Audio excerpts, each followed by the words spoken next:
Hey y'all, it is Social Saturdays, and let me tell you, I already know I am all types of late with this video, but I'm trying to get my life together for 2020 because I want to have clear vision too. And plus, and don't forget, I'm also getting ready for Revamp the Gram next week. So Revamp the Gram is my annual Instagram webinar. I don't always talk about it a lot, but it is pretty much a whole Instagram assessment, audit. We're talking everything that you want to know about Instagram. And it is next Friday, the 27th.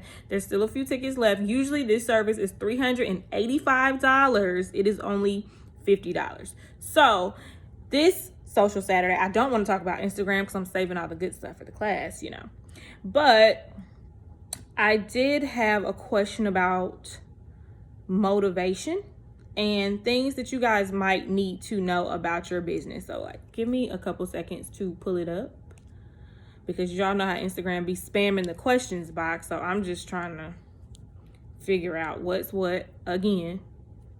All right, first one. Pitching to brands when you don't have a lot of followers. Okay, so first off, that's not and should not be a problem of yours because now there's a lot of brands that look for micro influencers, which means they're looking for people who don't have a lot of followers because you can have not a lot of followers but still have a higher level of influence. So please do not think because you don't have a lot of followers, and I'll talk about the importance of getting followers organically in the class. So I'm not going to give y'all this whole question, but the fact of the matter is that should not discourage you at all. Okay, there's plenty of brands, like I said, are looking for smaller influencers because they know actually it's good to have a smaller audience sometimes because sometimes those people are more attentive. So you ever see people, it might look like, okay, she only got 1,000 followers, but she's always getting like 300 likes. That's still a 30% rate of engagement just from the likes. And that's not even the full part of what matters with engagement. So don't let that discourage you. It's all about having it together. When you pitch to brands, you have to have something to offer. Okay, they have to have things to look at.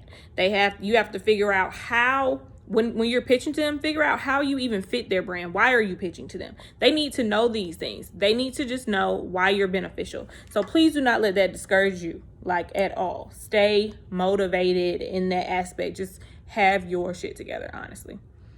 Finding creative topics as a mom blogger.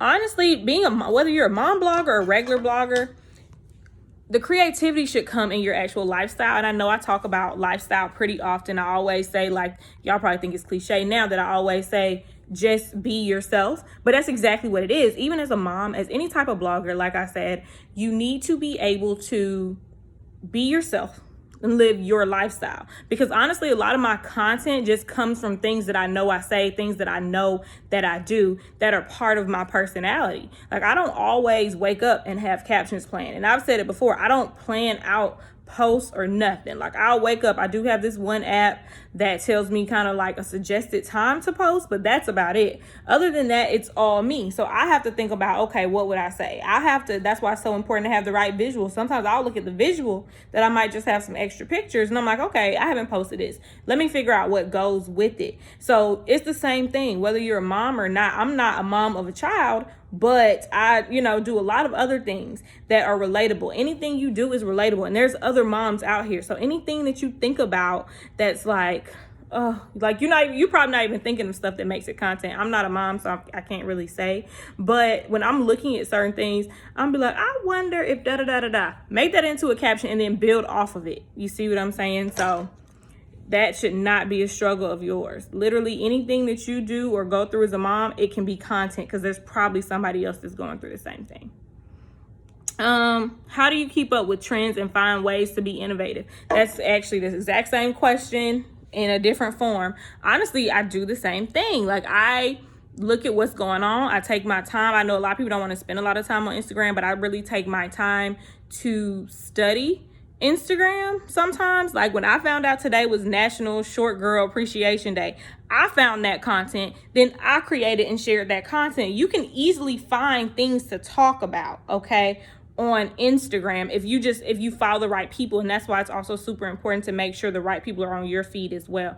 But Content wise, even if you have a blog, same thing. Your day-to-day life needs to be your content. If you have a YouTube channel and you're just vlogging every day in the life type stuff, then you need to be able to be like, okay, how do I make today into content? Like literally, I know every day is probably not going to be like, oh damn, I clearly have to be on a reality show type of day. But every day is something that you can probably relate to, or at least if you're doing it once, twice a week or something like that. Or sometimes find a way to condense what you're doing. Like I know I used to post, say for example, I would post like 3 times a day. Then it got to the point where I'm like, why am I posting 3? Like I would be tired of posting 3 times a day. I'm not even worried about how many times you're worried about seeing me, because if you need to see me, you're gonna see me.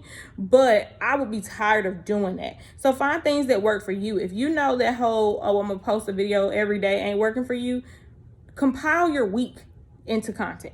You see what I'm saying? So it's really about just being creative with the basic things. Because if you think about it, most influencers, YouTubers, whoever y'all follow, they're talking about things that they've either already talked about, or it's something that we've heard about already from somewhere else. So there's no such thing as, having it. When we say original content, it just means you did it. It just means you didn't copy it. But there's no such thing as just talking about something that hasn't been talked about. Last one. What's the best part of running your business? Wow. What is the best part of running my business? Being able to talk to y'all and be myself and hope that y'all accept me. I have shortcomings. Like I have to put out fires. I have to send emails to clients and rectify situations. I'm still a one-man show. I still have to get so many things done, and then, make sure it's on a deadline. So I'm probably at that point of expansion, which I'm so grateful for. But my favorite part is still being able to connect and to keep it real with y'all, because some people don't. I'm not going to say everybody, but some people don't. It's hard sometimes to admit, because it might sound like, oh, I'm admitting failure, whatever the case may be. But my favorite part is definitely being able to connect. I've even been able to connect with people that I've looked up to, and now I can call them, I can text them, like I talk to y'all about them. It's all types of things. So that's probably my favorite thing about my business, and just being able to afford myself opportunities. I know a lot of us, we look for, especially going into the holidays right now, like really reflect. But a lot of people, we're looking for that gratification, and we're looking for opportunities, and we're looking for doors to open. God will let you open your own doors. Okay. That's something I realized. Like I remember, I'm gonna be honest, like one time I was on a plane earlier this year, and I was coming from one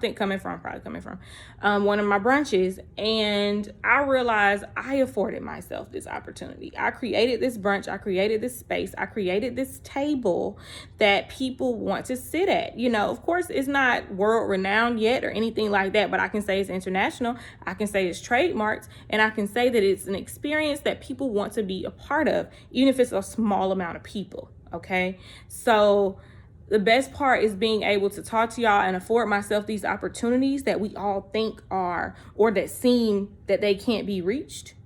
I'm grateful for that. Like I'm thankful for that. But I'm not going to get emotional. I'm going to save that, because I just really had to, take that in. Like some stuff, I don't even realize it till I say it. But yeah, so I wanted this to just be a Social Saturdays where I'm literally just talking, still giving y'all hopefully something to feed off of, but just talking. It's almost a new year. There's only one more weekend left in this year, and I don't want to cloud it or clog it with so much more information. We'll do that in the new year. So I just want to keep it light. But please stay motivated. That was the whole point of this topic. Please know that there's space for you. Even if something's already saturated, saturate it some more. Whatever you got to do. Because people will still support who they want to support. And there's no way. There's not one business where all 7 billion people in the world are a customer. So do what you got to do. Put yourself out there. Be confident in yourself. And you got this. Clear vision 2020. But thank you guys so much for listening, for participating, for checking on me in the last couple of weeks. It has been amazing, and it's been an amazing year so far. Let's end it strong. I'll talk to y'all later.